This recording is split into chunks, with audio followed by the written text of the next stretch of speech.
हमारी जमीन पे कोई जबरदस्ती कब्जा कर रहा है। अच्छा, कौन है? सर, कोई वक्फ बोर्ड का बोर्ड लगा हुआ था और हमारे खेत पे मजार बना रखे उन्होंने अवैध रूप से हमारी जमीन पर कब्जा किया हुआ है और हम उन्हीं के पास जाकर अर्जी लगाएं। लड़ने का शौक है ना, तो पुरानी सरकार से लड़ो जिन्होंने कानून बनाया है।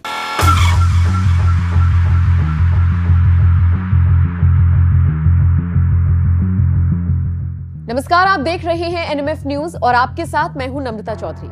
सोचिए, एक सुबह आप सोकर उठे और आपकी जमीन पर किसी और का कब्जा हो जाए। वहां पर बाकायदा एक ऐसा बोर्ड लग जाए जिस पर लिखा हो कि अब आपकी और बाकी किसी की भी एंट्री वर्जित है, तो आप क्या करेंगे? जाहिर है, परेशान होकर आप पुलिस थाने जाएंगे, शिकायत लिखवाएंगे। लेकिन अब इससे भी बुरा सोचिए, थाना इंचार्ज कह दे कि आपकी शिकायत यहां नहीं सुनी जाएगी, बल्कि जिसने इस जमीन पर कब्जा करके बोर्ड लगाया है उसी के आगे आपको हाथ जोड़ने होंगे। आसान शब्दों में कहूं तो अपनी चुराई हुई चीज आपको चोर के आगे ही हाथ फैलाकर मांगनी पड़े तो क्या होगा? सुनकर और सोचकर बहुत डरावना लग रहा होगा ना। दुख की बात यह है कि ऐसा देश में इस वक्त हो रहा है, और अब से नहीं हो रहा बल्कि सालों साल से होता आ रहा है। लेकिन हमारे देश में धर्म को आगे लाकर क्या कुछ नहीं कर दिया जाता? इसी धर्म के आधार पर यह सब कुछ हो रहा है। किसी की जमीन का एक छोटा सा टुकड़ा जा रहा है तो किसी राज्य में गांव के गांव हड़प लिए जा रहे हैं। इतना ही नहीं, धर्म को ढाल बनाते हुए हिंदुओं के मंदिरों तक पर बोर्ड लगा दिया गया है कि अब ये जगह उनकी है। कौन है ये लोग जो धन को आगे लाकर जमीनें हड़प रही हैं? इनका मकसद क्या है? कैसे सरकार इनसे निपटेगी? अब तक कितनी जमीन इस तरह से हड़प ली गई है? इसी की सच्चाई से आपको रूबरू कराती है एक फिल्म जिसका नाम है आखिर पलायन कब तक। फिल्म 16 फरवरी 2024 को रिलीज होगी, लेकिन उससे पहले उसका जबरदस्त टीजर रिलीज हुआ है जिसने गदर काट दिया है।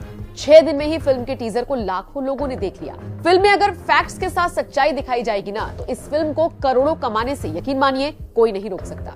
फिल्म में आपको तख्फ बोर्ड सुनाई देगा, लेकिन वास्तव में तख्फ जैसा कुछ नहीं है। सीधे तौर पर नाम लेकर बवाल ना हो जाए, इसीलिए फिल्म मेकर्स ने ध्यान रखा है। बाकी बात इसमें वक्फ बोर्ड की ही की गई है। पिछले काफी वक्त से वक्फ बोर्ड को लेकर चर्चा हो रही है। मोदी सरकार से मांग की जा रही है कि इस बोर्ड को बंद कर देना चाहिए।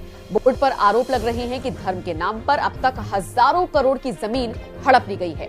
अंदाजा लगाइए कि देश में सरकार और रेलवे के बाद अगर सबसे ज्यादा जमीन किसी के पास है तो वो वक्फ बोर्ड ही है। और इससे भी ज्यादा हैरानी की बात तो ये है कि दुनिया के 57 मुस्लिम देशों में वक्फ बोर्ड जैसा कुछ नहीं, लेकिन भारत में मुस्लिमों के लिए ये बोर्ड अलग से बनाया गया है, जो अब काम कम और अवैध तरीके से जमीन हड़पने को लेकर ज्यादा चर्चा में है।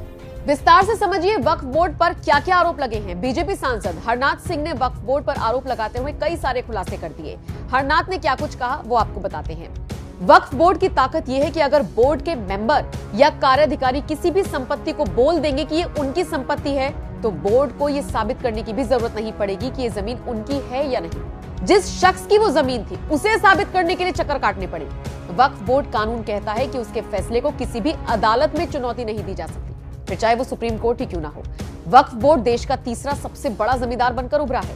वक्फ की संपत्ति का स्वामी अल्लाह को बनाया गया है और स्थायी रूप से इस जमीन को धार्मिक कार्यों के लिए समर्पित किया जाता है। चलिए अब ये भी जान लीजिए वक्फ का क्या मतलब होता है और इसकी शुरुआत किसने की थी। क्या होता है वक्फ का मतलब?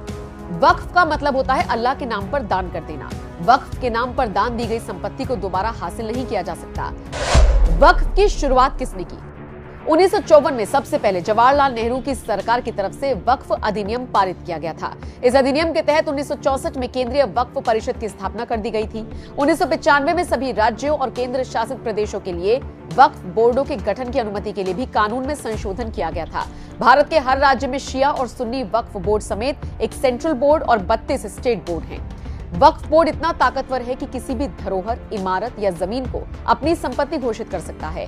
तमिलनाडु, तेलंगाना और गुजरात समेत कई राज्यों में तो वक्फ बोर्ड ने गांव के गांव हड़प लिए हैं। वक्फ बोर्ड किसी की संपत्ति हड़पने के बाद उसे जानकारी तक नहीं देता। मालिक को पता तब लगता है जब वहां पर या तो बोर्ड लग जाता है या फिर वो उसे बेचने निकलता है। वक्फ बोर्ड ने ताजमहल, गुजरात में रेलवे की जमीन, काशी विश्वनाथ मंदिर समेत कई संपत्तियों पर अपना दावा ठोक रखा है। मतलब सोचकर देखिए, बोर्ड का गठन किसने किया, कब किया और किसके लिए किया, और इसका किस तरह से इस्तेमाल हो रहा है। आपकी जानकारी के लिए बता दें, वक्फ बोर्ड के पास इस वक्त 8,509 संपत्तियां हैं जो 8 लाख एकड़ से ज्यादा की जमीन पर फैली हुई हैं।